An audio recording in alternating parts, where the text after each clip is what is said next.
brought to you by Silver Pumps and Motors. Top quality और consistent performance के लिए सिर्फ सिल्वर पंप्स नाम याद रखना.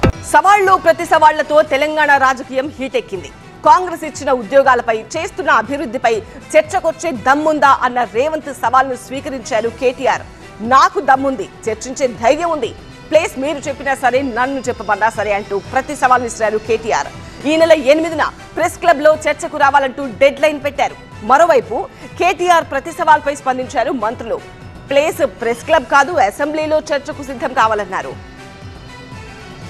కేసీఆర్ వస్తాడో, కిషన్ రెడ్డి వస్తాడో, నరేంద్ర మోడీ వస్తాడో, కాంగ్రెస్ పార్టీ కార్యకర్తలను తీసుకొని నేను వస్తా అని సూటిగా సవాలు విసురుతున్న మిత్రులారా, ముఖ్యమంత్రి రేవంత్ చేసిన ఈ సవాలుకు సై అన్నారు బీఆర్ఎస్ వర్కింగ్ ప్రెసిడెంట్ కేటీఆర్. ఎప్పుడైనా ఎక్కడైనా చర్చకు తానొస్తానన్నారు.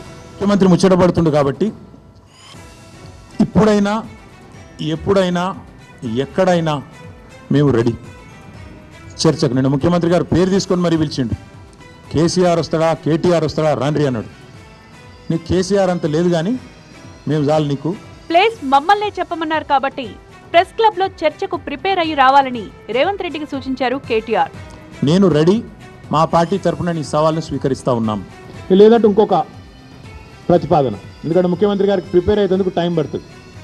8 తారీఖు నాడు 11 గంటలకు మేమందరం వస్తాం, సోమాజిగూడ ప్రెస్ క్లబ్ రా. ప్రెస్ క్లబ్ లో చర్చలేంటి, అసెంబ్లీ వేదికగానే చర్చిద్దాం రమ్మన్నారు మంత్రి పొన్నం ప్రభాకర్.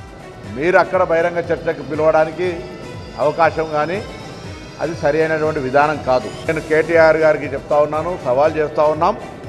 చర్చ బషీర్బాగ్ నుంచి శాసనసభకు మార్చండి. మా ముఖ్యమంత్రి గారు కోరినట్టుగా శాసనసభలో తెలంగాణ ప్రజలు లైవ్ చూడంగా ఈ చర్చ ఏం జరుగుతుందో చూసేటువంటి అవకాశం ఉంటుంది.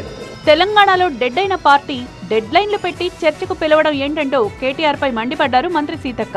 అసెంబ్లీకి రమ్మంటే వీళ్ళు ప్రెస్ క్లబ్లలో అంటున్నారు. ముఖ్యంగా కేటీఆర్కు గుర్తింపు సమస్య ఉంది. ఆయన నాయకత్వాన్ని ఆయన చెల్లెనే అంగీకరిస్తలేదు. ఆయన నాకు వర్కింగ్ ప్రెసిడెంట్గా కూడా నేను ఒప్పుకోను, మా నాయకుడు కేసీఆర్ అంటారు. ఆల్రెడీ మీరు డెడ్ అయిపోయింది మీ పార్టీ. అసెంబ్లీ సమావేశపరుద్దామని మేము అంటుంటే ఆయన డెడ్ లైన్ పెట్టినాం. నీ డెడ్ లైన్ల కోసం ఇక్కడ ఎవ్వరు వెయిటింగ్లో లేరు. తమకు 100 సీట్లు ఖచ్చితంగా వస్తాయంటున్నారు కాంగ్రెస్ నేతలు. ప్రభుత్వ సంక్షేమ పథకాలే తమను గెలిపిస్తాయంటున్నారు.